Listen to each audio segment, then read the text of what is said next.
사도행전 6장 1절로 6절까지 말씀입니다. 신약 성경 196페이지 사도행전 6장 1절로 6절까지 말씀 찾으셨으면 천천히 같이 한번 읽겠습니다. 그때에 제자가 더 많아졌는데 헬라파 유대인들이 자기의 과부들이 그 매일 구제에 빠짐으로 히브리파 사람을 원망한데 12 사도가 모든 제자를 불러 이르되 우리가 하나님의 말씀을 제쳐놓고 공기를 일삼는 것이 마땅치 아니하니 형제들아 너희 가운데에서 성령과 지혜가 충만하여 칭찬 듣는 사람 7을 택하라. 우리가 이 일을 저희에게 맡기고 우리는 기도하는 것과 말씀 전하는 것을 전무하리라 하니 온 무리가 이 말씀을 기뻐하여 믿음과 성령이 충만한 사람 스데반과 또 빌립과 브로보고와 니가노르와 디몬과 바메나와 유대교에 입교한 안디옥 사람 니골라를 택하여 사도들 앞에 세우니 사도들이 기도하고 그들에게 안수하니라. 아멘. 우리가 2월 첫 주에 우리 교회 가운데에 또 큰 직임을 맡아서 하나님을 섬길 또 직임자, 집사들을 이렇게 선출하고 임명하는 시간을 가졌습니다. 그 말씀을 드리면서 이런 얘기를 잠깐 드렸습니다. 목사가 되고 싶은 목사가 되어야 하고 또 집사가 되고 싶은 집사가 되어야 한다라는 말씀을 잠깐 드렸습니다.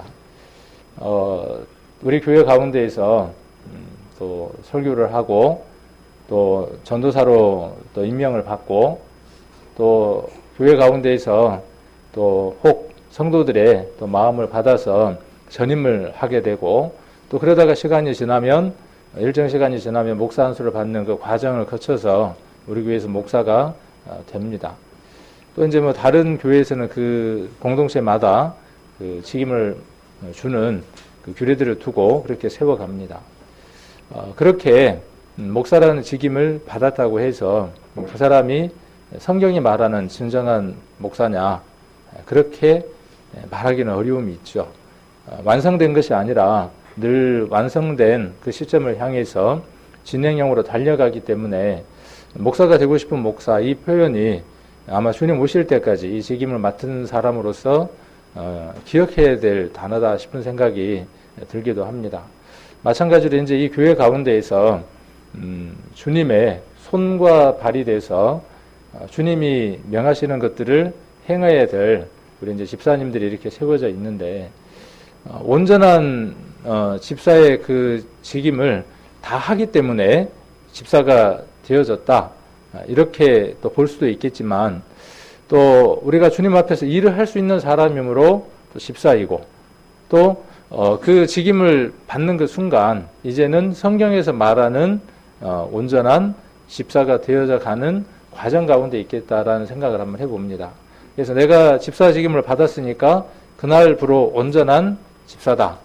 또 그 직임을 다 잘 수행한다가 아니라 주님 오실 때까지 또 내가 내 생명이 끝나는 그 순간까지 내게 주어진 일이 무엇인지를 찾고 또 내가 어떤 일들을 해야 하는가에 대한 주체성과 정체성을 확실하게 성립을 해야만 가져야만 하나님이 기뻐하시는 온전한 집사가 될 겁니다. 교회 목사나 성도들이 뽑거나 임명을 한 집사가 아니라 또 목사가 아니라 하나님께 또 칭찬받고 또 주변에 있는 모든 사람들에게도 인정받는 또 그러한 직임 또 목사 집사가 되어지기 위해서는 성경이 말하는 바들을 더 자세히 이해하고 또 받아들여야 되겠다는 생각을 합니다.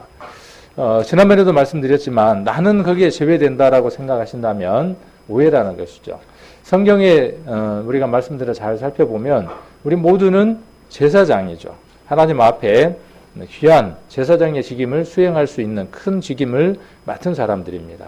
그 제사장의 직임 가운데에 또 여러 일들이 주어져 있는 것이죠. 그 가운데에 어떠한 직임 이렇게 생각해 볼 수 있을 겁니다. 그래서 우리 성도님들은 이 집사의 직임, 이 모든 직임들이 교회 가운데서 가장 기본이 되어지는 것이기 때문에 어떠한 일들을 해야 하는지를 잘 알아야 할 필요가 있고, 또 이 일들을 할 때 우리 성도님들이 함께 돕고, 또 내가 그 직임들을 할 때도 어떤 일들을 해야 되는가 하는 것들을 확인하면서 이 일들을 잘 해야 하나님 앞에 갔을 때 칭찬받을 겁니다.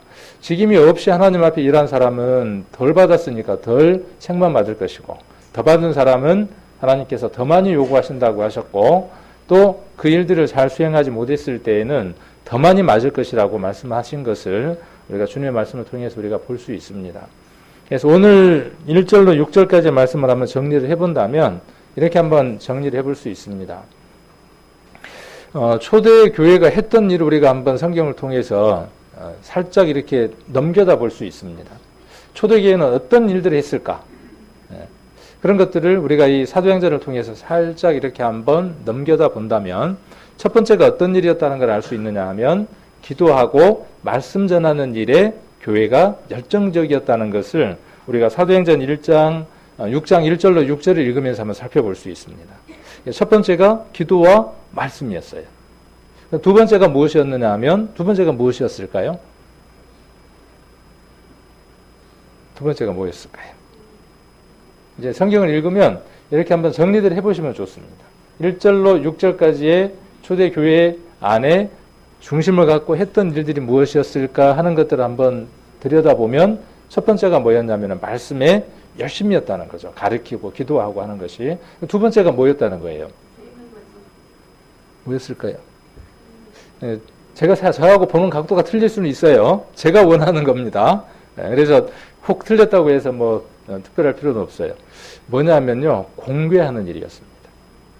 가난하고 힘들고 어려운 사람들을 구원받은 성도 가운데에, 교회 구성원 가운데에 그 구성원들이 어렵고 힘들 때 돌아보는 일을 중점적으로 했다는 것을 우리가 사도행전을 통해서 살펴볼 수 있습니다.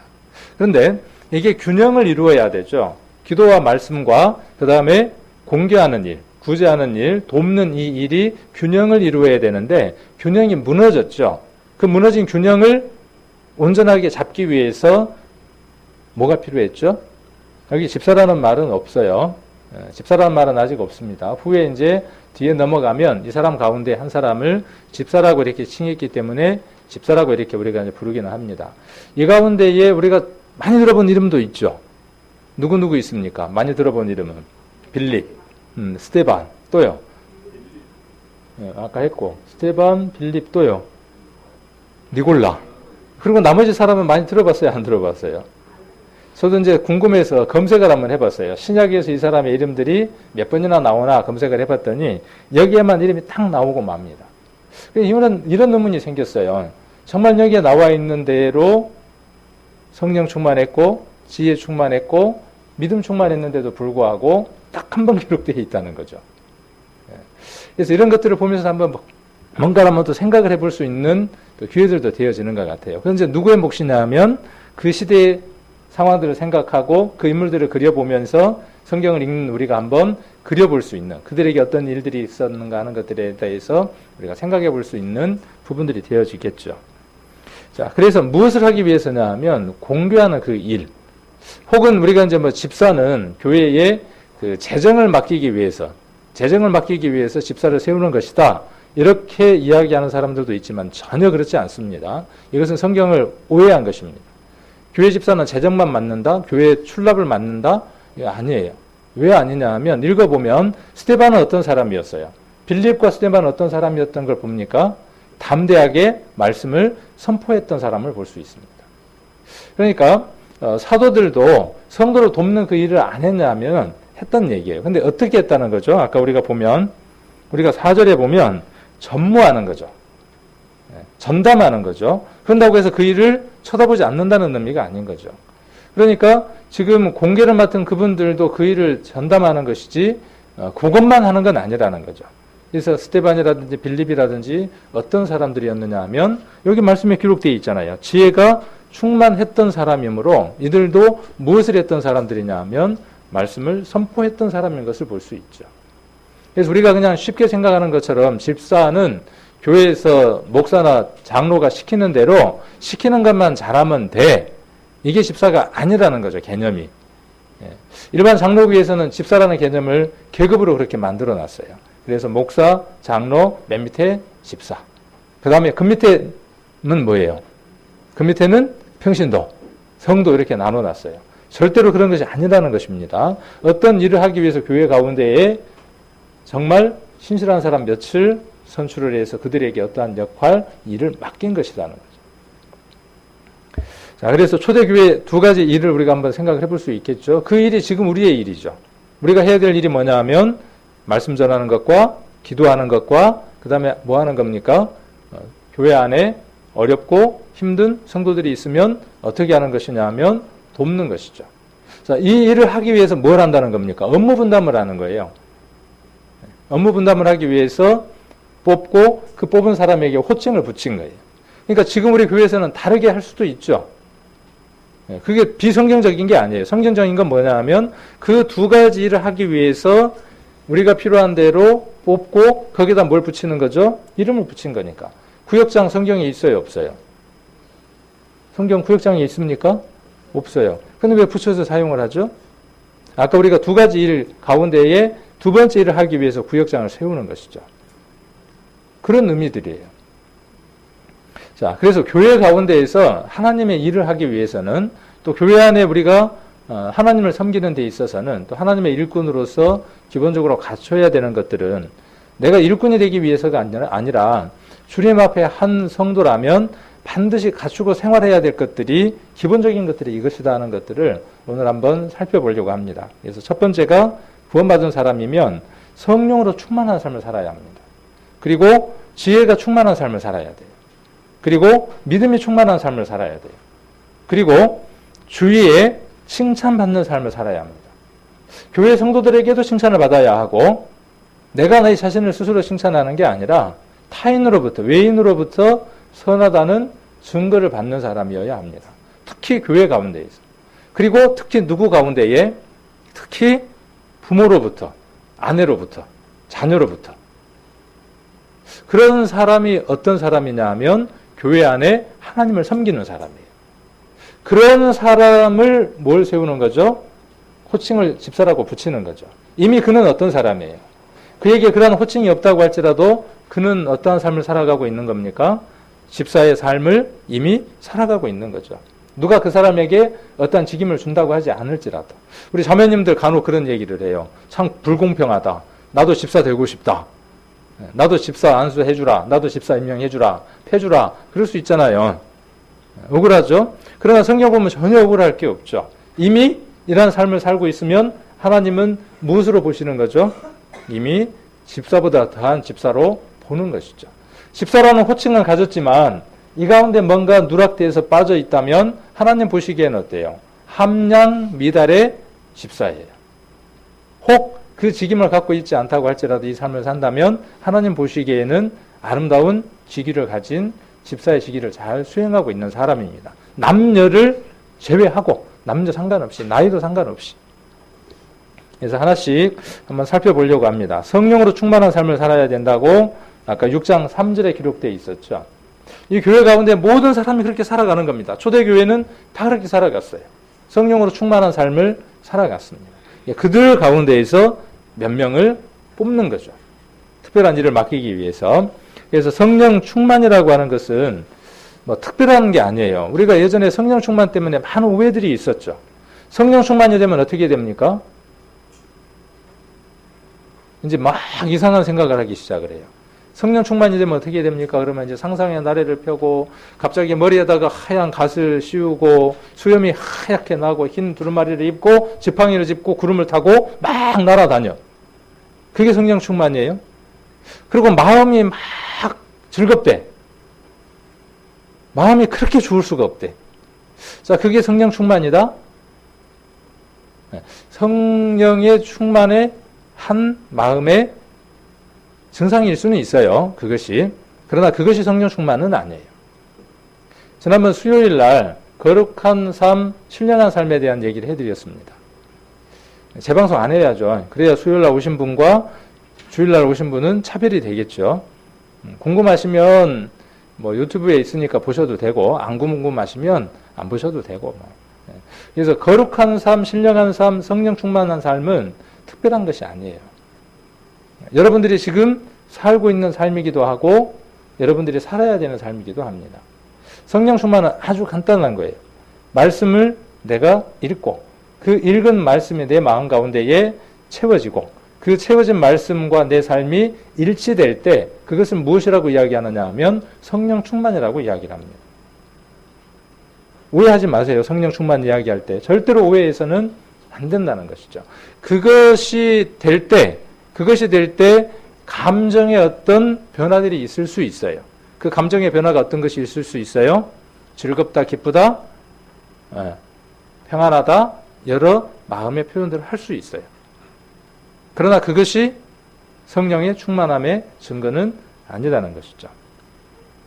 그래서 성령 충만 한번 표현을 해본다면 돛담배를 움직일 때 뭐가 움직이죠?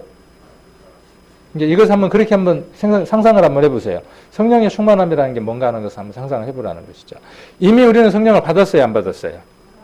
어디에 그렇게 기록이 되어 있어요? 성경에. 어디? 그러면 갑자기 탁 막히잖아요. 사도행전에 보면 되어 있죠. 죄사함을 받고 회개하고 구원을 얻으면 선물로 뭘 받는다 그랬어요? 성령을 선물로 받는다 그랬어요. 이게 구원함을 받을 때 실은 구원함을 받을 때 성령의 도우심이 없이는 구원함을 받을 수가 없어요. 성령의 첫 번째 일이 뭐냐 하면 마음을 열어서 구원을 깨닫게 하고 믿게 하는 일이 성령의 역사예요. 성령이 충만하게 역사할 때 그 사람에게 구원이 이루어지는 것입니다. 그래서 구원받는 날 성령이 함께 오는 것입니다. 한 번 온 성령은 떠나요, 안 떠나요? 1번 떠난다, 2번 안 떠난다, 3번 모르겠다, 4번 얼른 밥 먹고 집에 가자. 어떤 겁니까? 한 번 온 성령 떠납니까, 안 떠납니까? 구약의 성령은 어땠어요? 구약의 성령은 일시적으로 왔다가 일시적으로 떠나기도 해요. 신약의 성령은요? 아니, 떠나질 않아요. 그러니까 많은 오해들을 하는 것이죠. 구원받고 난 이후에 다시 무엇을 받아야 하는 것으로, 성령을 받아야 하는 것으로 다시 오해를 합니다. 그 얘기는 무슨 말과 같으냐 하면 다시 구원받아야 된다는 말과 같아지는 것이죠. 조금만 우리가 성경을 이해하고 이렇게 바라보면은 그렇게 복잡할 것들이 없어요. 그런데 꽈배기를 틀어요. 꽈배기 틀어놓고 뭐라 그래요? 이거 참 신기하지, 너는 모르지, 그런단 말이에요. 그러니까 어떻게 돼요? 아이고, 나도 저거 알아야 되겠네, 그러고 끌려가죠. 그러지 마십시오. 성경 보면 이미 다 답들을 알고 있어요. 이미. 자, 그러면 그 온 성령이, 내게 와 있는 그 성령이 마치 뭐처럼 한번 생각을 해보면 쉬우냐 하면 풍선이라고 한번 생각을 해봅시다. 내 마음 가운데 풍선이 하나 들어와 있다고 생각을 해봅시다. 그 풍선이 들어와 있을 때 들어와 있는 풍선 자체는 동일하죠. 누구에게나 풍선은 동일합니다. 그런데 그 풍선을 얼만큼 부풀리냐 하는 것은 전적으로 누구에게 달려 있어요? 여러분들에게 달려 있는 겁니다. 이 풍선을 크게 부풀리려면 어떻게 하면 되겠어요? 풀어넣어야죠. 바람을 후 하고 풀어넣으면 어떻게 되겠어요? 풍선이 채워지겠죠. 근데 어느 날 갑자기 목을 쥐었던 그 풍선의 목을 풀어놔버리면 어떻게 되겠어요? 푹 하고 바람이 세면서 어떻게 돼요? 촉 빠져버리죠. 그러면 어떻게 돼요? 남편도 밉고 마누라도 밉고 새끼도 밉고 주변에 있는 사람들이 다 미워. 그리고 누구까지도 미워요? 내 자신까지도 미워. 그런데 말씀을 읽습니다. 참 이상해요. 성령의 충만함이라는 것은 이런 것이에요. 우리가 말씀이 오면 반응하기 시작을 해요. 이미 와 있는 것이죠. 그것이 춤을 추기 시작을 해요. 말씀을 읽을 때마다 한 말씀, 두 말씀 읽을 때마다 어떻게 돼요? 점점 내 마음 가운데서 부풀어 올라오기 시작을 해요. 자, 부풀어 올라왔는데 반응을 하느냐 안 하느냐가 중요한 것이죠. 그 다음은요. 성령의 충만함이라고 하는 것은 그렇게 충만한 상태에서 반응하는 겁니다. 그 반응을 했을 때 내게 다시 돌아오는 것들이 있어요. 기쁨도 오고 즐거움도 오고 때로는 무엇도 오느냐 하면 괴로움도 함께 와요. 성령의 충만함대로 행했는데도 불구하고요. 괴로움도 함께 옵니다. 그래서 뭘 믿지 말아야 하죠? 믿지 말아야 할 것은 뭐냐면요. 내 마음이에요. 내 마음은 절대로 믿을 만한 것이 되지 못해요. 그래서 돛담배가 힘차게 움직이기 위해서는 바람이 필요합니다. 구원받은 성도도 마찬가지예요. 이미 돛도 있고 배도 있고 다 있어요. 근데 무엇이 필요해요? 바람이 필요해요. 그 다음에 고기나 생선에 소금이 스며든다. 그런 의미의 같은 의미예요. 성령의 충만함이라고 하는 것은요. 말씀이 그 사람 삶 속에 스며들어서 나타나는 거죠. 그 다음 조정하고 지배한다 이런 의미를 갖고 있습니다. 여러분들을 누군가가 조정하는 거예요. 옛날에 그렇게 조정당했어요? 안 당했어요? 옛날에 조정당했잖아요. 누구한테요? 사단에게 조정당했잖아요. 어느 날 보니까 어때요? 정신을 차리고 보니까 이 사단이 나를 어디에다 데려놨어요? 뜨끈뜨끈한 영원한 불문 속에다 나를 데려다 놨죠. 그걸 깨닫고 정신을 번쩍 차려서 내가 주님 앞으로 돌아왔어요. 그리고 나를 누구에게 맡기는 것이죠? 이제 내 삶을 하나님이, 예수님이 책임지십시오. 모든 것을 의뢰하고 맡깁니다라고 하죠. 그러면 내가 뭐 하겠다는 거예요? 내가 조정당하겠다는 뜻이잖아요. 내가 내 마음대로 움직이지 않고 그 꼭두각시 있죠. 이렇게 줄로 된 인형. 그 줄로 된 인형처럼 그렇게 움직이는 거예요. 재미없어요, 삶이? 그 삶이 재미없어요? 아니에요. 살아보십시오. 살아보시면 그 삶이 얼마나 의미 있고 재미있는 삶인지를 알게 됩니다. 초대교회의 성도들은 그러한 삶들을 살았어요. 자, 그리고 성령으로 충만한 삶을 살게 되면, 성령 충만함을 입게 되면 어떤 일을 가장 먼저 할까요? 성령으로 충만한 삶을 사는 사람, 이 안에 풍선처럼 빵빵하게 채워지면 가장 먼저 뭘 할까요? 이게 빵빵하게 채워지면 그 다음 어떻게 하겠어요? 더 이상 살 데가 없으니까 나오겠죠. 푹 하고 입으로 나올 거 아니에요. 그 다음 또 뭘로도 나오겠어요? 삶으로도 나올 거 아니에요. 채워져야만 나올 거 아니에요. 이게 컵에 물이 넘치려면 어떻게 해야 되느냐 하면 잔 위에까지 완전히 채워져야, 가득 충만하게 차야 그 다음 어떻게 하느냐 하면 넘쳐나죠. 하나님의 말씀이 내게 가득 채워지고 그 다음 어떻게 되느냐 하면 넘쳐나는 거죠. 자, 사도행전 찾았으니까 성령으로 충만한 사람들이 어떤 삶을 살았는지를 한번 살펴볼게요. 우리가 사도행전을 보면 사도행전의 특징은 뭐냐 하면 성령으로 충만한 사람이 어떠한 삶을 살았는가에 대한 행적이에요. 그럼 우리는 어떠한 삶을 살아야 되는가를 사도행전을 통해서 답을 얻게 되죠. 4장을 한번 보겠습니다. 4장 31절입니다.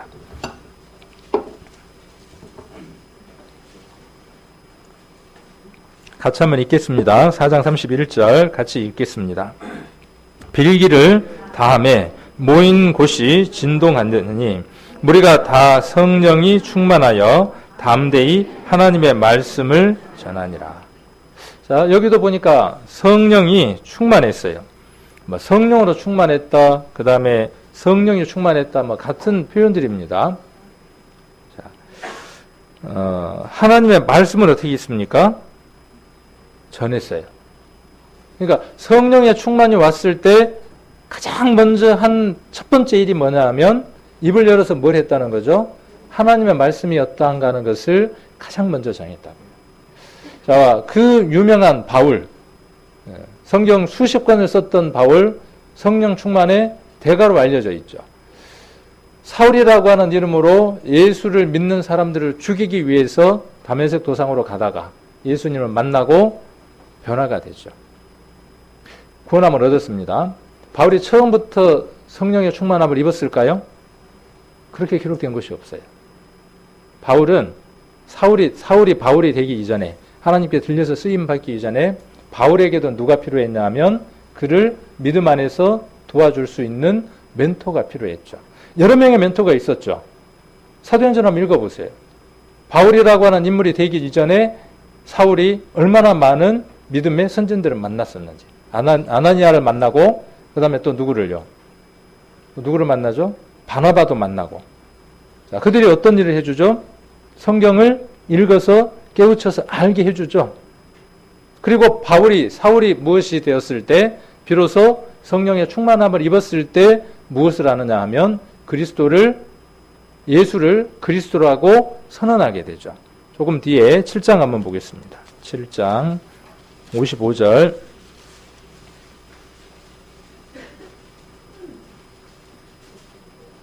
자, 여기는 이제 스데반이 했던 일을 이야기하고 있죠. 55절에 보시면 스데반이 성령이 충만하여 하늘을 우러러 주목하여 하나님의 영광과 및 예수께서 하나님 우편에 서신 것을 보고, 자, 그러니까 성령이 충만하면 뭘 보게 되는 겁니까? 성령이 충만하면 뭐 이상한 걸 봐요? 성경 보면 답이 다 나와 있어요. 스테반이 뭘 봤어요? 뭘 봤냐면 하나님의 영광과 예수께서 하나님 우편에 서 계신 것을 보았어요. 우리도 똑같습니다. 말씀을 통해서 우리가 하나님의 것으로 가득 채워지면 무엇을 보느냐 하면 하나님의 영광을 봅니다. 그리고 나를 위해서 십자가에 못 박혀 주시고 지금도 하나님 우편에서 우리를 위해서 간구하고 계시는 예수님을 발견하게 됩니다. 이것이 성령의 충만함을 입은 사람의 모습이에요. 그리고 그 다음 어떤 반응이 나타나요? 풍선처럼 가득 채워진 그 사람의 삶에 어떤 모습이 나타난다고요? 그 다음 나타나는 게 뭐냐 하면 스테반을 한번 보세요. 말하되 그랬어요. 보라 그렇게 이야기를 했습니다. 그래서 성령의 충만, 성령의 충만 뭐 똑같습니다. 하여튼 제가 어떻게 이야기해도 그렇게 알아들으십시오. 그런 사람의 특징은 어떤 특징을 갖고 있다고요? 말한다고요. 증거한다고요. 자, 그러면 그 증거를 하지 않는다는 뜻은 어떤 뜻이냐 하면 타이어에 바람이 빠진 것처럼 빠져 있는 거예요. 어느 날 아침 일어나 보니까 차 타이어 4개가 바람이 다 빠졌네. 차 운행할 수 있어요? 없어요? 없어요. 구원받은 성도가 성령의 충만함을 받지 못하면 마치 그것과 같습니다. 타이어는 있습니다. 타이어는 있어요. 근데 무엇이 없어요? 바람이 빠져 있어요. 그럼 어떻게 하면 되죠? 얼른 비상출동을 부르면 되죠? 그럼 어떻게 해요? 얼른 와서 뭘 해줍니까? 바람을 채워주고 가죠. 펑크가 났으면 떼워주고. 자, 이렇게 도움을 입는 장소가 어디냐면 교회입니다. 교회에 여러 직임을 둔 이유가, 목사나 집사나 여러 직임을 둔 이유가 뭐냐 하면 그들로부터 무엇을 받으라는 거예요? 긴급 출동을 받으라는 거예요. 그래서 뭘 받으라는 거죠? 빠져있는 타이어의 바람을 빨리 채우라는 거예요. 그래 뭔가 움직일 거 아니에요. 점검하지 않습니다. 우리의 삶들을 점검하지 않는 거예요. 내 타이어에 바람이 다 빠져 있어도 신경 안 쓰는 거예요. 그래서 차가 나중에 슬슬 녹이 쓸어가기 시작을 하는 거예요. 자, 그 다음 9장 한번 보겠습니다. 9장 17절. 중간중간만 한번 보겠습니다. 많이 있는데 중간중간만 9장 17절 보시면, 자, 아나니아죠. 17절. 아나니아가 떠나 그 집에 들어가서 그에게 안수하고, 그는 누구냐면 지금 사울입니다. 사울에게 안수하여 가로되 형제 사울아, 주 곧 내가 오는 길에서 나타나시던 예수께서 나를 보내어 너로 다시 보게 하시고 성령으로 충만하게 하신다 하니. 그래서 바울이 보게 됐죠. 강건해졌어요. 그리고 즉시로 뭘 하느냐 하면 예수가 누구인지 선포하는 일을 했습니다. 그러니까 혹 성령 충만을 받았다 그러는데 엉뚱한 얘기를 하잖아요. 어떤 엉뚱한 얘기? 뭔가 하나를 더 깨달아야 된다고 이야기를 하거나 지금 우리가 받은 구원은 구원이 아니다고 이야기를 하거나 그런 말을 하는 사람이 있다면 그건 넘어지게 하는 자입니다. 사단이고 마귀일 가능성이 훨씬 더 높습니다. 성령의 충만함을 받으면 이렇게 되는 겁니다. 자, 13장 또 9절도 한번 보겠습니다. 13장 9절. 자, 이제 비로소 이름이 뭘로 바뀌었습니까? 바울이라고 하는 사울이 성령이 충만하여 그를 주목하고, 그래서 뭘 하느냐 하면 증거하는 겁니다. 누구를 증거하는 거예요? 예수가 그리스도다. 예수가 십자가에서 못 박힌 것은 너희의 죄 때문이다라고 선언하고 선포하는 겁니다. 자, 이것이 누가 해야 될 일이라고요? 집사가 되고 싶은 집사가 꼭 해야 되는 일이라고요. 목사가 목을 매달아 놓고 해야 되는 일이 이 일이죠. 여러분들이 목을 매달아 놓고 해야 될 일이 이 일이에요. 저도 누구를 만나면 이 일을 해야 되고, 우리 성도님들도 이 일을 해야 되고, 그리고 목사 안에 직임을 가진 사람들은 우리 성도님들이 이 일을 할 수 있도록 격려하고 힘을 북돋우는 것이 목사라고 하는 사람이 해야 될 일인 것이죠. 그래서 저는 지금 제 일을 하고 있는 거예요, 지금요. 제 일이 뭐냐 하면 우리 성도님들이 그 일을 할 수 있도록 가르쳐주고 알려주고 하는 게 뭐냐면 제 일이에요. 제 일 가운데 하나예요. 저도 복음을 전해야 되는 사람이고. 자, 그래서 성령으로 충만한 삶을 살아야 하고, 그 다음에 지혜가 충만한 삶을 살아야 합니다. 지혜가 없으면 문제가 있어요. 우리 집사님, 김신일 집사님 댁은 지혜가 있네요. 지인이도 있고 지혜도 있고 그 지혜 말고요. 자, 여기에서 지혜가 충만한 삶을 살아야 돼요. 6장 3절에 보니까 형제들아 너희 가운데에서 성령과 지혜가 충만하여. 그러니까 성령 충만, 그 다음 또 하나 또 뭐가 더해 있는 거죠, 지금? 지혜라고 하는 것이 하나 더 더해져 있죠. 자, 고린도 전서를 한번 보겠습니다. 고린도 전서 12장 8절 한번 보겠습니다. 12장 8절. 성경 여러 곳에 보면 우리 교회의 그 역할들을 인체에다가 비유를 해놨습니다. 예수님이 머리고, 그 다음에 구원받은 성도들은 그 몸의 일부 지체가 되어서 각각 맡은 은사대로, 역할대로 하나님의 일을 하는 것이다. 이렇게 많이 표현이 되어 있습니다. 특히 에베소서라든지 또 로마서라든지 또 고린도 교회에 보낸 편지들을 보면 이런 내용들을 많이 볼 수 있습니다. 12장에도 이 내용을 이야기를 하고 있습니다. 오늘은 보고 싶은 것이 8절을 보고 싶어서 이 말씀을 찾았습니다. 8절 같이 한번 읽겠습니다. 어떤 이에게는 성령으로 말미암아 지혜의 말씀을, 어떤 이에게는 같은 성령을 따라 지식의 말씀을. 네, 거기까지입니다. 어떤 형제님에게 형제님도 우리 교회에는 성경을 많이 보고 하면 또 구역 모임이라든지 여러 모임에서 말씀을 같이 상고할 수도 있고 또 얼마나 귀한 일입니까? 깨달은 말 한마디로 형제 자매와 교제할 수 있다는 것이 얼마나 큰 일입니까? 이렇게 이야기하니까 그 형제님이 이렇게 이야기를 하시더라고요. 그때 전도사 때입니다. 전도사님, 저는요 한 달 내내 성경을 봐도요 5분 이야기할 게 안 나와요. 근데 전도사님은 제 생각에는 한 1시간 보면은 30분 이야기할 거리는 나오는 것 같아요. 저보고 그러시더라고요. 그 얘기는 뭔 얘기겠어요? 근데 그 형제님은 뭘 잘하냐 하면 농사를 기가 막히게 잘 지어요. 그 벼를 대단위로 농사를 짓거든요. 근데 정말 농사를 잘 지어요. 그 벼가 걸음을 많이 주면은 웃자라 갖고 태풍 불거나 그러면 싹 넘어지거든요. 다른 집은 다 넘어져도 그 형제님은 안 넘어져요. 그 형제님에게는 그런 은사가 있는 거죠. 이제 이 말씀을 하려고 얘기를 하는 거예요.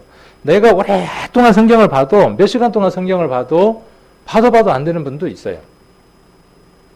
여기 지금 기록이 되어 있는 것처럼 지혜의 말씀을, 어떤 사람에게는 지혜의 말씀을 공급하는 사람도 있고 어떤 사람에게는 지식의 말씀을 공급하는 사람도 있어요.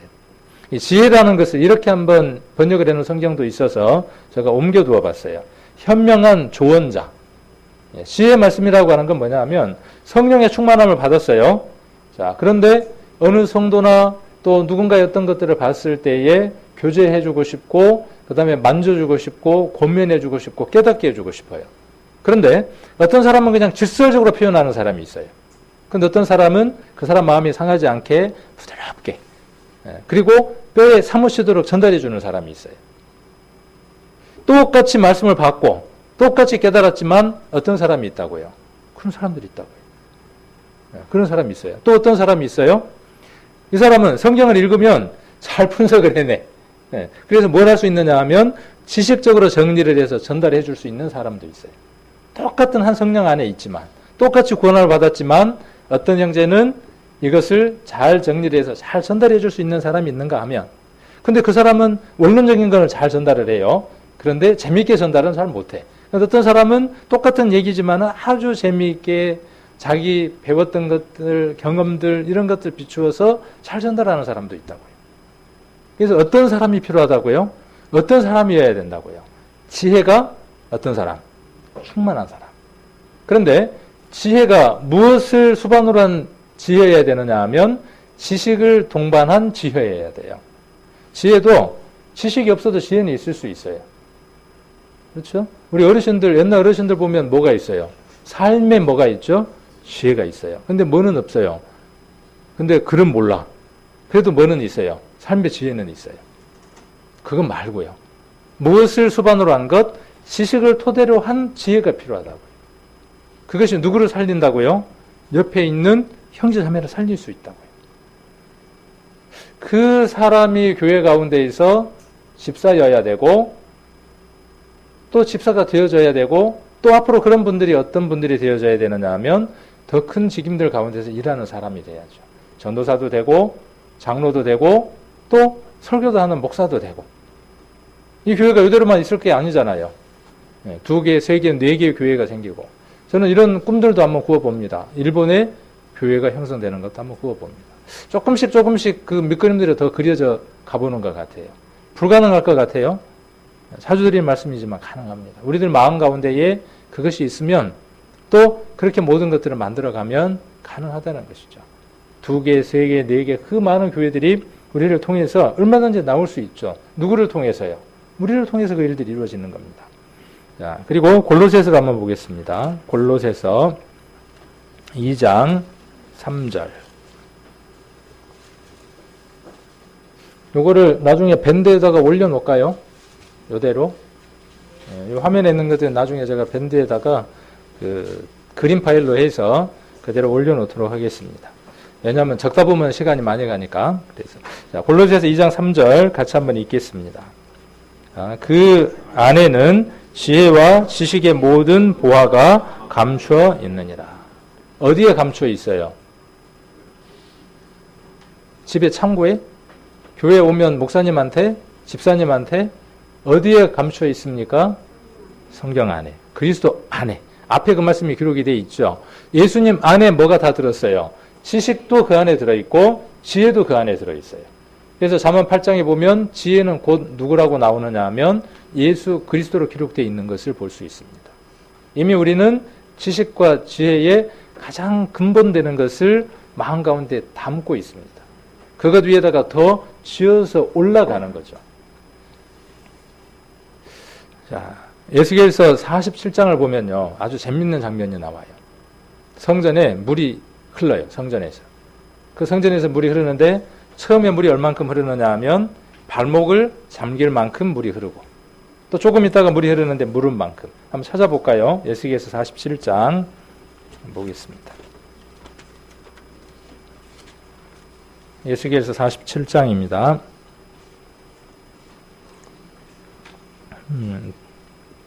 이따가 시간을 내서 1절로 12절까지 한번 읽어보시고요.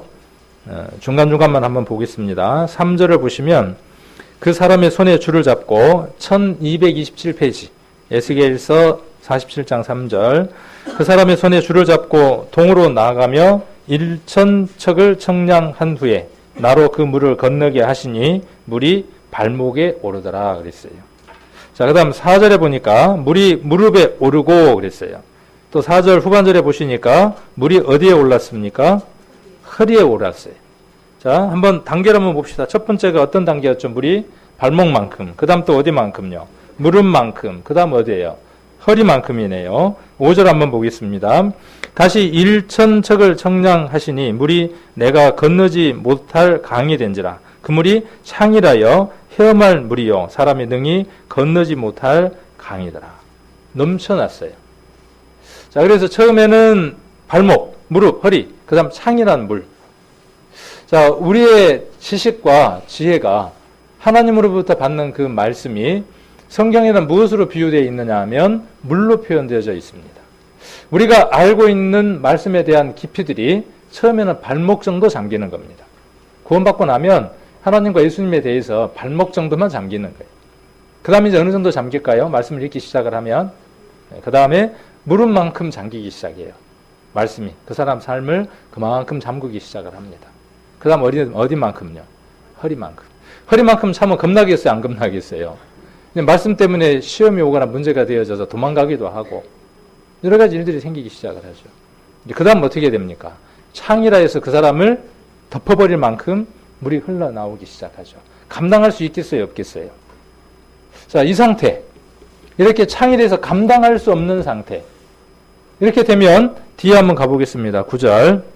자, 이 강물이 이르는 곳마다 번성하는 모든 생물이 살고 또 고기가 심히 많으리니 이 물이 흘러 들어가므로 바닷물이 소성함을 얻겠고 이 강이 흐르는 각체의 모든 것이 살 것이며 그랬어요.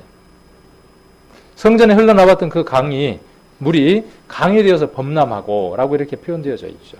우리에게도 동일하죠. 우리가 성전됐죠. 그렇게 한번 표현해 볼 수 있죠. 우리가 성전된 몸이죠. 거기에서 뭐가 또 흘러나오기 시작해야죠? 발목 같은 물이 조금씩 흘러나오고, 무릎 같은 물이 흘러나오고, 허리 같은 물이 흘러나오고, 상의를 할 수 있는 물들이 흘러나오는, 이런 삶들이 집사로서의 온전한 삶의 모습이라는 것이죠. 아무나 삶의 변화도 없어. 그 사람에게서는 악취만 나. 물이 고여서 썩어. 매일 말씀만 들어. 교회 와서 듣기만 들어. 그리고 그 물이 사의 물처럼 고여서 소금물이 되어지는 거예요. 어떻게 되어져야 되는데? 넘쳐서 흘러서 다른 사람 발목도 적셔주고, 무릎도 적셔주고, 허리도 적셔주고 그래야 될 텐데. 상의를 해야 될 텐데. 그리고 그곳에 무엇이 있어야 될 텐데. 12절. 강 좌우가에는 각종 먹을 실과 나무가 자라서 그 잎이 시들지 아니하며 실과가 끊치지 아니하고 달마다 새 실과를 맺으리니 그 물이 성소로 말미암아 나옵니다. 그 실과는 먹을 만하고 그 잎사귀는 약 재료가 되리라. 우리의 삶이 이러한 삶이 되어져야죠. 우리가 이러한 성전이 되어야 되고 우리에게서 나오는 물들이 이러한 물들이 되어져야죠. 자, 이러한 사람이 어떤 사람이냐 하면 지혜가 충만한 사람이에요. 아따, 이러한 삶을 도대체 어떻게 산다냐? 안 어려워요. 여러분들 삶들 가운데에 조금만 투자하면 됩니다. 하루 가운데에요. 하루 가운데 제가 욕심을 많이 안 부를게요. 하루 가운데 30분씩만 꾸준히 일주일이 되고 한 달이 되고 1년이 되면요. 여러분들에게 그 발목을 채울 수 있는 물들이 나오기 시작을 할 겁니다. 역으로 여러분들이 하루에 30분이 없으면 메말라 가는 겁니다. 뭐가 그렇게 바쁜지 몰라요. 저도 직장생활 해봐서 알아요. 바빠요. 힘들어 죽겠어요. 집에 오면 만사가 귀찮아요. 씻는 것도 귀찮고. 주일이 되면 어떻게 하고 싶어요? 교회? 제가 예전에 교회가 집 앞에 있었거든요. 딱 문을 열고 한 10번만 디디면 교회예요.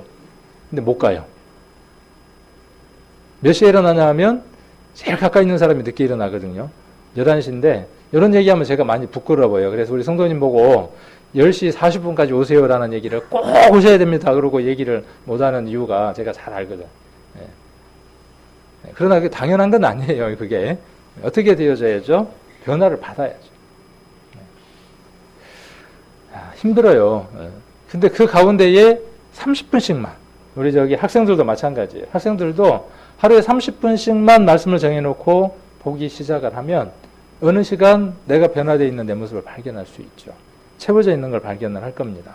그래서 지혜가 충만한 삶을 살아야 하고 그 다음에 믿음이 충만한 삶을 살아야 합니다. 믿음이 이미 와 있는데 믿음이 어떻게 해야 된다고요? 충만해야 된다. 그래서 이 언어적인 표현들을 여러분들이 잘 한번 생각을 해보면요. 어떤 의미인지를 알 수 있습니다. 믿음이 충만하다는 말의 의미는 뭐냐면요. 그 믿음대로 행한다는 뜻입니다. 옛날에 그 나이아가라 폭포에다가 줄을 매달아 놓고 왔다 갔다 하는 사람이 있다 그랬죠. 네. 그리고 뭐라고 이야기를 했다고요? 여기 왔다 갔다 한다는 걸 믿는 사람 있으면 손들어 보세요 그랬죠. 다 손들었죠. 자, 나한테 엎힐 사람 있으면 엎여 보세요 그랬죠. 엎힌 사람 있었어요 없었어요? 없었어요. 그러면 어떤 사람이 믿음이 충만한 사람이죠? 그 등에 엎이는 사람이 믿음이 충만한 사람이에요. 내가 들은 말씀과 내가 깨달은 말씀과 내가 알고 있는 모든 것들에 내 삶을 엎는 거예요. 그것에 의지해서 살아가는 거예요. 그게 뭐냐 하면 믿음 충만한 거예요. 내가 내 물질 가운데 일부를 주님 위해서 사용을 하면 하나님 나라에서 면류관으로 돌려받는다는 사실을 내가 믿어요. 그러면 믿음 충만한 사람은 어떻게 사는 겁니까? 내 삶 가운데 나를 위해서 써도 되는 것들이지만 그것을 어떻게 하는 겁니까? 그들을 위해서 쓰는 거예요. 그게 뭐냐면 믿음 충만한 거예요. 안 어려운 거예요. 하나도 안 어려운 거예요. 오늘 교회 가는 날? 맞습니다. 그럼 어떻게 하는 거죠? 머리가 새집을 좀 지었어도 오면 돼요. 누가 새집 지었다고 아무도 뭐라고 안 해요. 근데 간혹 하는 사람이 있긴 하더라. 이왕 오시는 거 좀 새집 말고 좀 빚고 오지요. 이렇게 할 수는 있어요. 그래도 오면 돼요. 근무가 끝나고, 교대 근무 끝나고 나면은 딱 지금 가면 교회 끝날 시간인 것 같아. 작업복이라 땀이 흘렀어. 그래도 지금 내가 가면 하나님이 기뻐하실 거야. 성도들을 내가 반갑게 보고 싶어. 그 마음으로 오면 어때요? 그게 믿음 충만한 거예요. 땀이 찔찔 흐르는 그 몸부습을 온다고 할지라도. 그 속에 있는 것을 보지 못하는 사람은 어떻게 그렇게 해갖고 교회를 와라고 이야기를 하겠지만 그 사정을 볼 수 있는 믿음의 눈을 가진 사람이면 안아줄 겁니다. 아마 고맙습니다. 그렇게. 이게 뭐냐 하면 믿음 충만한 거예요. 자, 그리고 믿음이 충만하다는 말은요, 신실하다는 뜻이에요. 신실하다는 말은 무슨 뜻일까요? 변함이 없다는 뜻이에요. 상황이나 형편에 따라서 대반족을 한다는 뜻이 아니에요. 변함이 없다는 뜻이에요. 믿음이 충만한 사람은 하나님 안에서 발견된 그 길을 비가 와도 눈이 와도 그대로 간다는 뜻이에요. 믿음 충만한 사람은. 옆집 아저씨가 교회 가니까 나도 가고 쉬니까 쉬고 그게 아니고 아내가 교회를 가자고 막 깨우니까 가고 안 깨우니까 안 가고 그게 아니라 변함없는 거예요. 한결같은 거예요. 어떠한 상황에서도 변함이 없는 거예요. 내 기분 따라서 움직이는 게 아니라 그게 뭐냐면 신실한 거예요. 그게 뭐냐면 믿음 충만한 거예요. 말이 어려워서 그렇지 실제로는 하나도 어려운 게 아닙니다. 성경 오늘 읽어야 돼. 그게 그리스도인의 올바른 삶이야. 그럼 어떻게 하면 돼요? 그 즉시 어떻게 하면 되죠? 3조물지라도 펴서 읽는 거예요. 그게 믿음 충만한 거예요. 자, 그리고 또 하나 있어야 되는 게 뭐냐 하면 믿음 충만만 해야 되는 게 아니라 또 하나 필요한 게 이게 필요합니다. 사도행전 한번 보겠습니다. 사도행전 11장. 그래서 믿음 충만하다는 것은 말씀에 순종하는 자세가 확립되어 행동으로 실천한다. 그 말이 뭐냐 하면 믿음 충만하다 그런 뜻입니다. 사도행전 11장 24절 같이 한번 읽겠습니다. 사도행전 11장 24절 같이 읽겠습니다. 바나바는 착한 사람이요 성령과 믿음이 충만한 자라 이에 큰 무리가 죽게 더하더라. 자, 이렇게 믿음과 그 다음에 뭐 성령이 충만하고 지혜가 충만하고 이런 사람들을 통해서 하나님이 하시고자 하는 목적이 있죠. 그 목적이 뭐라는 겁니까? 구원받는 사람의 수를 더하시는 데 있는 거죠. 자, 여기 보니까 성령과 믿음이 충만한 사람이 누구였습니까? 바나바였어요. 자, 그리고 그 사람은 수식어 하나가 더 들어있죠? 뭐 형용사라 그러나요? 바나바에 대해서 꾸민말이 하나 들어있는데 어떤 꾸민말이 하나 더 들어있어요? 착한 사람이라고 되어 있어요. 구원받은 성도는요, 착한 사람이어야 됩니다. 세상 사람들에게 저 사람은 착한 사람이야. 법 없이 살 사람이야. 이 말을 다르게 한번 바꿔볼게요. 구원받은 사람은 친절한 사람이어야 돼요. 또 다른 말로 바꾸면 구원받은 사람은 배려심이 깊은 사람이어야 돼요. 교회에서 일을 하는 사람은 아까 말씀드렸던 것처럼 지혜도 충만해야 되고 믿음도 충만해야 되지만 거기 하나 덧붙여서 무엇이 있어야 되느냐 하면 배려심이 있어야 돼요. 친절해야 돼요. 참 교회 안에서 일하려면 힘들죠. 이걸 다 갖춰야 하니까. 그러나 하나님 앞에 얼마나 귀한 일입니까? 그래서 착하다는 말은 언행이나 마음씨가 곱고 바르며 상냥하다. 착하다는 말은 남에게 해를 끼치지 않고 남에게 베풀기를 잘하고 성품이 유순하며 쉽게 화를 안 내고 말도 거칠지 않고 부드러워야 한다. 이렇게 사전에 적혀 있어서 한번 옮겨봤어요. 성령의 열매 몇 가지죠? 갈라디아서 5장에 보면 성령의 열매가 쭉 나옵니다. 그 가운데에 우리 지난번에 수요일날 배웠죠. 뭐뭐 있었죠? 사랑도 있었고 희락도 있었고 화평도 있었고 인내도 있었고 뭐 여러 가지 있었죠. 그 가운데 자비가 있었습니다. 자비 기억나십니까? 부처님이 베푸는 자비 말고요. 대자 대비하신 부처님 어쩌고 저쩌고 그러는데 뭐 지가 대자 대비하기는 해. 빗자루를 확 쓸어버려야지. 절대로 대자 대비하지 않습니다. 부처는. 자비는 누구의 근본 마음이냐 하면 하나님의 근본 마음이에요. 우리가 하나님의 자비함을 입지 못했으면요. 노아 때처럼 아무도 살아남지 못합니다. 그 자비하심이 친히 인간으로 오실 계획을 세우신 겁니다. 이것을 다른 말로 바꾸면 친절이라고 바꿔볼 수 있어요. 배려라고 바꿔볼 수 있어요. 하나님이 우리에게 친절을 베풀지 않았다면요. 우리를 배려하지 않았다면 우리를 배려하시지 않았다면요. 우리는 지옥 갈 수밖에 없습니다. 하나님 우리를 어떻게 배려하셨습니까? 죄를 지어서 지옥 갈 수밖에 없는 인생인데 죄값을 갚을 수가 없어. 그래서 하나님 어떻게 하시는 거죠? 미리 죄값을 갚아주시기로 배려하신 거예요. 친절을 우리에게 베푸신 거예요.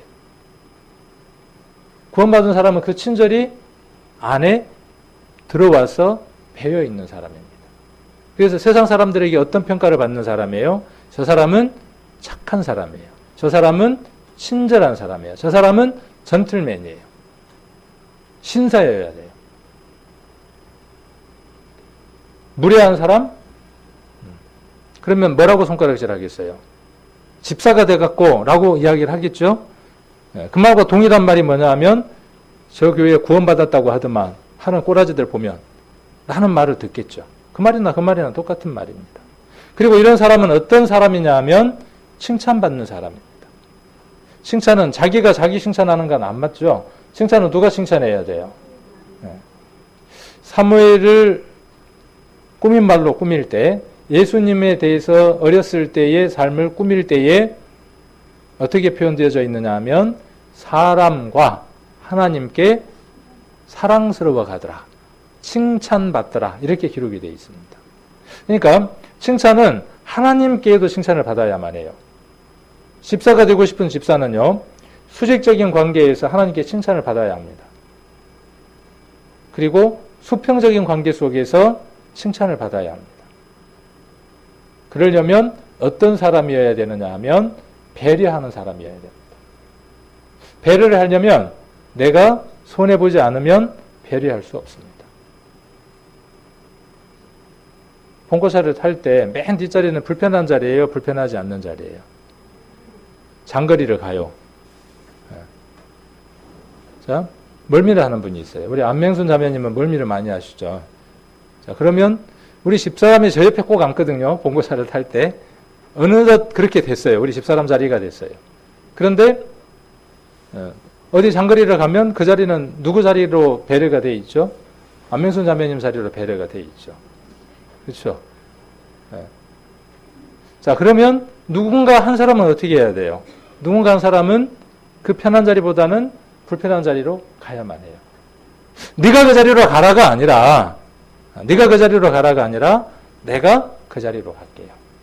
네. 자, 이게 누구냐 하면 집사가 되고 싶은 집사의 바른 모습이에요. 그리고 지금 집사인 사람이 해야 되는 일이 뭐냐 하면 이 일이에요. 화장실에 쓰레기통을 버리려고 하는데 보니까 화장지가 누런 게 묻어 있어요. 누런 게 뭔지 아시죠? 네, 묻어 있어. 옛날에 저거 못 만졌거든요. 왜 이렇게 해요, 막. 얼마나 비유가 상한지 모릅니다. 약한지 모릅니다. 근데 지금 저 맨손으로 만집니다. 내 동안 제가 잘 안 만지는데 만질 일도 없지만 근데 어떤 마음이 드느냐 하면 우리 성도님들이 버리고 간 것들인데 성도님들의 귀한 배설물인데 그래서 그냥 손으로 만집니다. 또요. 씻으면 되고 또. 그렇죠? 자, 이런 마음들이 뭐 제가 잘했다는 말이 아니라 마음들이 그렇게 바뀌더라는 거죠. 목사가 되니까 그렇게 바뀌더라는 거예요. 제가 목사가 아니었으면 어떻게 할 것 같아요? 화장실 청소를 제가 왜 합니까? 라고 말하겠죠. 네. 시간이 지나면 그렇지 않습니다. 구원받은 지 오래되면요. 절대로 그렇지 않습니다. 먼저 앞장서서 그 일들을 합니다. 그러니까 교회에서도 칭찬하겠죠. 가정에서도 네가 옛날에 그랬는데 요즘 왜 그러냐 그러고 칭찬하겠죠. 회사에서도 그러겠죠. 자, 그럴 때 그 틈을 타고 우리가 뭘 할 수 있습니까? 복음을 전할 수 있죠. 근데 지금은 거꾸로 돼버렸어요. 교회 성도들의 삶들이 거꾸로 돼가는 거예요. 이기적이고 자기 것 먼저 찾고 그러면서 뭔 얘기를 해요? 교회에 가야 된다고 이야기를 해요. 어느 것 하나도 손해보려고 하지 않는 거예요. 배려하지 않는 거예요. 그러면서 그 입에서 뭔 얘기를 하느냐 하면 예수님 얘기를 해요. 성경 얘기를 해요. 그럼 뭐라고 그러겠어요? 누구 이름이 땅에 떨어지느냐 하면 우리가 믿는 하나님의 이름이 바닥에 떨어지는 겁니다. 자, 이러한 말씀들이 로마서 12장 18절에도 기록이 되어 있고 또 갈라디아서 5장 22절 우리가 잘 아는 것처럼 성령의 열매가 기록이 되어 있죠. 그리고 디모데전서 3장 한번 같이 보겠습니다. 디모데전서 3장 15절입니다.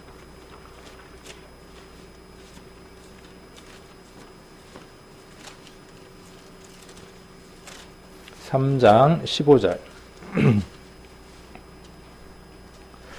같이 한번 읽겠습니다. 디모데 전서 3장 15절 같이 읽겠습니다. 신약 성경 339페이지 같이 읽겠습니다. 만일 내가 지체하면 너로 하나님의 집에서 어떻게 행해야 할 것을 알게 하려 함이니 이 집은 살아계신 하나님의 교회요 진리의 기둥과 터니라. 말이 좀 어렵습니까? 자, 이 말은 무슨 말이냐 하면 바울이 디모데에게 이야기를 하는 겁니다. 자, 교회 안에서, 쉬운 말로 교회 안에서 어떻게 행동하고 어떻게 살아야 될지에 대해서 말해주고 싶고 가르쳐주고 싶다는 거예요. 세상에서도 예의 범절이 있습니다. 직장에서도요, 갖춰야 되는 예의가 있는 것처럼 교회 안에서도 갖춰야 되는 기본적인 예의들이 있습니다. 사람이 살아가는 것 안에는 예의라는 게 있어요.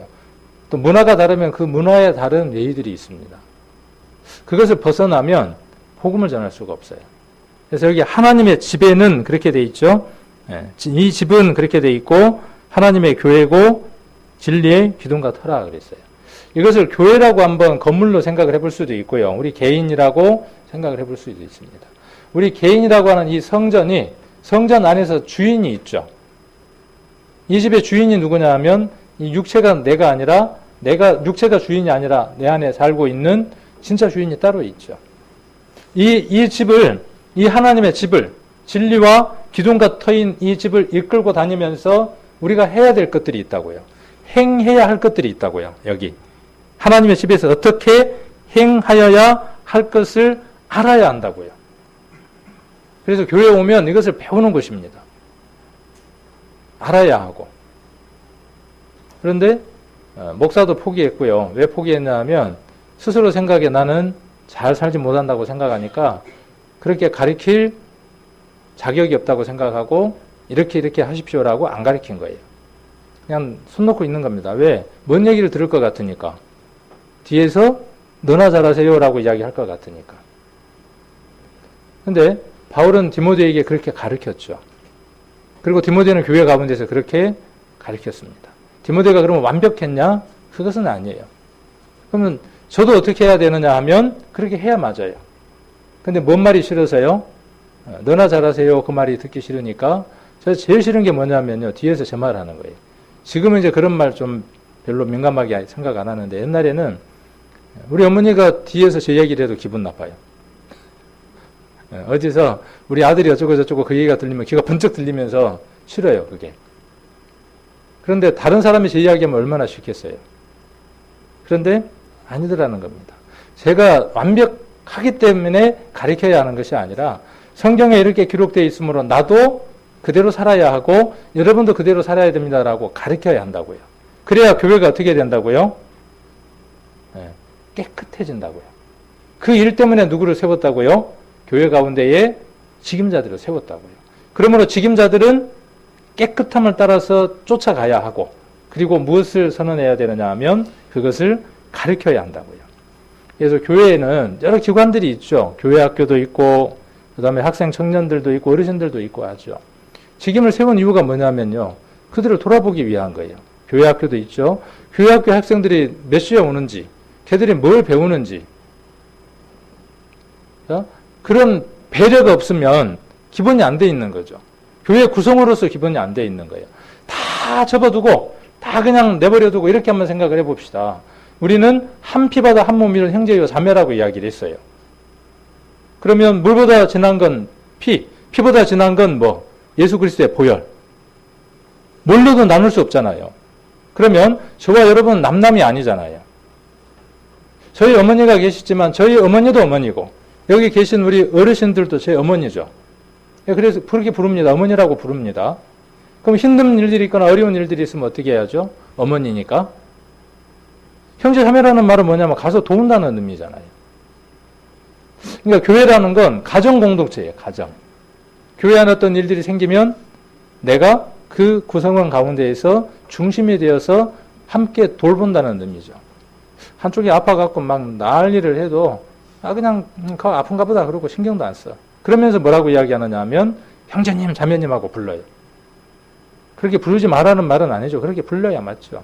정말 형제자매라고 부르려면 어떻게 해야 맞느냐 하면 그 아픔과 어려움과 고난과 이 모든 것들을 그래도 다는 나눌 수 없지만 나누려고 하는 것이 뭐냐 하면 형제자매죠. 그리고 그 사람이 어떤 사람이냐 하면 집사다운 집사예요. 조금 불편한 얘기 한번 제가 할게요. 이번 주일날 제가 인내하고 잘 참고 그래야 되지만 누구 말로 뚜껑이 살짝 열렸어요. 많이 열린 건 아니었고 뚜껑이 조금 열렸어요. 제가 뚜껑 열린 거 한번 보셨습니까? 보니까 어떻든가요? 별로 그렇게 좋지는 않죠. 좀 답답하더라고요. 이제 교회에서 소망의 신방 가자고 하시고 또 여장년에 또 신방 가자고 하고 근데 차는 아침에 고장이 나갖고 한 대는 퍼져 있고 한 대는 운행을 하기에는 좀 장거리 다니기에는 불안한 차고 차는 그러니까 한 대 반밖에 없는 거죠. 그런 상태에서 소망에 갔다가 그 다음에 또 저기 성가랄로 또 신방 갔다가 그렇게 하자고 하는데 이리저리 움직이기는 하는데 제가 보기에 반응들 아무도 안 하더라고요. 그리고 어떤 분은 나는 신방 안 갈 거니까 지금 나를 태워다가 집에다 데려다 주라 그러고 한쪽에서는 집에 데려다 주라 그러고 한쪽에서는 신방 가자 그러고 그 다음에 갔다가 또 나를 또 데려다 주고 당신들은 또 딴 데로 가라 그러고 그러니까 그 일을 해줄 수 있는 사람은 한두 사람밖에 없고 답답하더라고요. 마음이. 답답해요. 언제까지 이렇게 가야 될까? 주일날 되면 아침이 되거나 그러면 어르신들이 오면 자매님들 보면은 막 커피를 타서 이렇게 막 나눠드리고 하더라고요. 그 모습이 얼마나 보기 좋은지 모르겠어요. 그런데 들어오는지 나가는지 쳐다도 안 보는 분들도 있어요. 그러지 말아야 될 분들이 오면 오셨습니까? 집이라 그랬잖아요. 그냥 우리 가정이라 그랬잖아요. 그러면 집에 엄마 아빠가 어디 나갔다가 들어온다고 생각을 한번 해봐요. 그러면 방에 들어놓고 텔레비전 리모컨 띡띡띡 돌리면서 왔어요 그럽니까? 일어나서 오셨어요 그러고 인사도 해야 되고 그리고 뭐도 가르쳐야 됩니까? 우리 여기 학생들한테 뭘 가르쳐야 돼요? 인사도 가르치고 그러려면 우리가 뭘 보여야죠? 우리 어르신들 오시면 이쪽에 쭉 앉아 계시잖아요. 그럼 뭐 해야 되겠어요? 우리가 먼저 오셨어요 그러고 이렇게 배꼽 인사 해야죠. 그리고 애들 보고 뭐라 그래야 되겠어요? 야 배꼽 인사 안 해? 그래야 되는데 자기는 안 하면서 뭐라 그러냐면 야 배꼽 인사해 그러면요. 자 성경은 다른 얘기 하는 거 아니에요. 한번 찾아보십시오. 다른 얘기 하는가. 다른 얘기 아니에요. 그 얘기예요. 구원받고 형제 자매들 간에 화목하고 오손도손 살아라 그 얘기예요. 그리고 그 모습이 세상에 비춰졌을 때 세상 밖에 있는 사람들이 교회 안에 들어오는 겁니다. 세상은 그럴지라도. 그래서 교회 안에는요, 무너지면 안 됩니다. 서로 어른들 존대하는 모습들, 서로 우애하는 모습들, 또 아래로 챙기는 모습들. 지금 졸업 시즌이고 입학 시즌이고 그렇잖아요. 제가 그걸 잘 못 챙기고 있더라고요. 내 애고 내 동생이고 그러면 졸업하는 애, 입학하는 애 안 챙기겠냐고요. 안 가보겠냐고요. 우리는 남이에요. 우리는 남입니다. 조금은 한번 부끄러워 볼 때는 한번 부끄러워 보게요. 우리들 마음들이. 정말 내가 이 가운데 있는 형제자매를 형제자매라고 품으면서 내 식구처럼, 내 자식처럼, 내 부모처럼 그렇게 하는지. 저도 다는 그렇게는 못합니다. 제 마음도. 또 그렇게 못할 때도 저도 많아요. 그래서 늘 죄송하고 미안하고 찾아보면. 그래서 우리 성도님들에게 도움을 좀 구하는 겁니다. 혼자 할 수 있는 건 한계가 있어요. 제가 챙길 수 있는 건 한계가 있습니다. 제가 꼭 챙겨야 될 성도들이 있어요. 근데 그것 하다 보면 또 그렇지 못한 성도들은 놓칩니다. 그럴 때 이거 좀 누가 좀 이렇게 좀 챙겨주면 좋겠는데, 붙들어주면 좋겠는데. 그래서 교회 가운데에 집사가 되고 싶은 집사들을 세우는 거 아닙니까? 또 집사가 아닐지라도 그 일을 하는 사람은 이미 집사죠. 자, 그래서 애경사가 있을 때 찾아가보고 또 교회 가운데 누가 아프면 한번 또 챙겨보고 이런 것들이 뭐냐 하면요. 크게는 하나님이 하는 겁니다. 다른 게 아니라. 밴드에 글이 올라오면 관심 가져주시고 기도해 주세요. 그 말은 뒤에 뭐가 점점 빠진 거죠. 전화 한번 해주세요. 한번 찾아가 주세요. 뭐 이런 것들이 빠진 거잖아요. 거기 밑에 댓글도 참 중요하죠. 서로 힘들이 되니까. 그렇게 올리고 전화 한번 해주고 힘내세요. 주일날 뵐게요. 기도할게요. 이런 것들이 뭐냐면요, 하나라고 하는 확인들이 되는 거잖아요. 그 심리학자들이 이런 실험들을 한번 해봤답니다. 시간이 좀 많이 됐지만 이거 재밌는 거니까 이제 보고 마치게요. 무거웠으니까 재밌게 하고 이제 마쳐야죠. 자, 여기 보니까요, 개도 이런 사람을 싫어한대요. 개가 싫어하는 사람이 있대요. 실험을 한번 해봤어요. 어떤 사람을 개가 싫어하는가. 실험을 해봤더니 어떤 사람이냐면 개도 이런 사람을 싫어한대요. 자, 개도 무례하고 남을 돕지 않는 사람을 싫어한답니다. 그래서 사람이 어떻게 알겠어요? 실험을 해봤어요. 어떤 실험을 해봤냐면 실험 과정은 간단해요. 주인 한 사람을 가운데 두고 그 다음에 배우 두 사람을 두는 거예요. 그리고 주인이 뭘 하느냐 하면 장난감 뚜껑을 열려고 막 애를 쓰는 거예요. 그걸 개가 보게 하는 거예요. 개가 그 세 사람을 바라보고 있고 주인이 지금 뚜껑을 열려고 막 애를 쓰는 거예요. 근데 뚜껑을 열다가 옆에 사람에게 도움을 구해요. 한 사람은 어떻게 하느냐면 뚜껑을 따면서 도와줘요. 한 사람은 어떻게 하느냐면 고개를 잘래잘래 흔들어요. 자, 그런 다음에 옆에 두 사람이 개한테 먹이를 내밀어요. 그러면 누구 먹이를 먹을까요? 주인을 도와준 사람의 먹이는 먹는데요. 고개를 잘래잘래 흔들었던 사람의 먹이는 안 먹더래요. 여러 번 반복 실험을 했는데 결과가 같더래요. 원숭이도 그렇더래요. 그러니까 동물도 뭘 인지를 한다는 거죠? 이런 사회성들을 인지하고 있다는 거예요. 실험 과정은 간단했어요. 이렇게 이제 일본에서 했어요. 일본에서. 여자 셋이 있고 가운데 지금 그렇게 한번 해보는 겁니다. 걔가 그 모습을 지켜보고 있어요. 그래서 열거나 거절하거나 했어요. 자, 그런데 이 과정을 옆에서 지켜본 개들이 신기한 반응을 나타낸 겁니다. 먹이를 줬는데 그 먹이를 안 받아 먹는 거예요. 자, 그래서 서로 돕고 산다는 것은요. 서로 돕고 산다는 것은 뭐냐면 사람들에게 있어서 본능적인 거라는 거죠. 왜? 짐승도 뭘 안다는 거죠? 아, 저거 도와주는 사람이구나, 안 도와주는 사람이구나 하는 것도 동물에게 본능적으로 있는 것처럼 사람에게도 본능적으로 있는 게 뭐냐 하면 도움이라고 하는 것은 본능이라는 거죠. 그런데 그 본능을 거절하는 것을 개도 싫어하더라 그 말이죠. 우리는 서로에게 도움을 주는 사람에게 호감을 갖도록 되어 있습니다. 우리도 좀 더 많은 도움을 주는 사람이 한번 돼보게 해요. 배려하는 사람. 구원받지 못한 사람에게 최고의 도움은 뭐겠어요? 그 사람이 구원받도록 인도해 주는 거죠.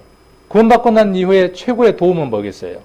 그가 믿음 안에서 올바르게 성장할 수 있도록 물질이 먼저입니다. 물질과 말씀을 공급하는 겁니다. 교회 안에 이제 구원받은 성도들이 있죠. 근데 오히려 보면 이제 구원받은 사람들이 더 어른 같아요. 오히려 더 구원받은 지 오래된 분들이 교회 가운데에서 아까 사도행전에 기록되어 있는 것처럼 어느 파가 구제에서 빠졌죠. 어디 파가 구제에서 빠졌어요? 헬라파 유대인이 구제에서 매일 빠졌죠. 그래서 누구를 원망했어요? 히브리파를 원망을 했죠. 그렇습니다. 교회 가운데 내가 뭔가 챙기면서 재배된다고 생각하면 사람들은 싫어요. 이 공동체 가운데 있고 싶지 않은 거예요. 그래서 그런 사람들이 생기지 않도록 돕는 사람들이 필요하다고요. 내가 이 교회 가운데에서 구성원으로서 재배됐구나, 소외됐구나, 그 마음을 갖지 않도록 하기 위해서 누가 필요하다고요? 집사다운 집사가 교회 가운데 필요하다고요. 도움을 줄 수 있는 여러분들이 필요하다고요. 교회를 안 나오는 사람들이 있으면 챙겨봐주고, 아픈 사람들이 있으면 챙겨주고, 가장 적은 것들이지만 그것이 가장 큰 것이라는 것이죠.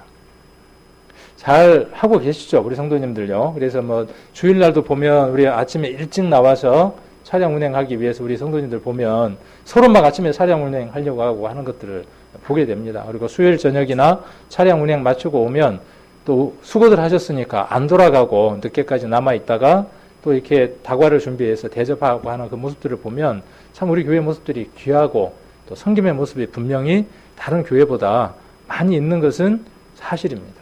그러나 조금 섬세하지 못하다는 게 있습니다. 그래서 그 섬세한 것들을 좀 찾아서 챙기고, 우리 여기 학생들도 좀 잘 좀 챙겨주시고, 교회 앞으로 미래잖아요. 더 젊어져야 되잖아요. 그리고 더 어린 교회 학교도 한번 챙기고, 그 일들이 누구의 일이냐 하면 저와 여러분의 일들입니다.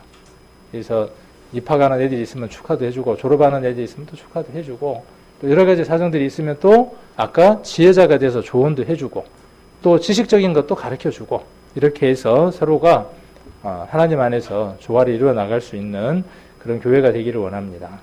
재밌죠? 개도 불친절한 사람을 개무시한대요. 인터넷 뉴스에 나와 있는 걸 그대로 옮겼어요. 무시당하는 겁니다. 여러분들이 배려하거나 친절을 베풀거나 그렇게 섬세하지 못한 삶을 살면 공동체 가운데에서도요, 그 구성원은 무시당합니다. 그 말은 힘이 없는 말이 됩니다. 저도 마찬가지예요. 저도 이렇게 실천하지 못하면 제 말은 힘이 없는 말이 되고 말겠죠. 우리 함께 그렇게 귀하게 잘 섬겨나가는 우리 성도님들 될 수 있기를 원하는 마음에서 오늘 말씀 같이 교제했습니다.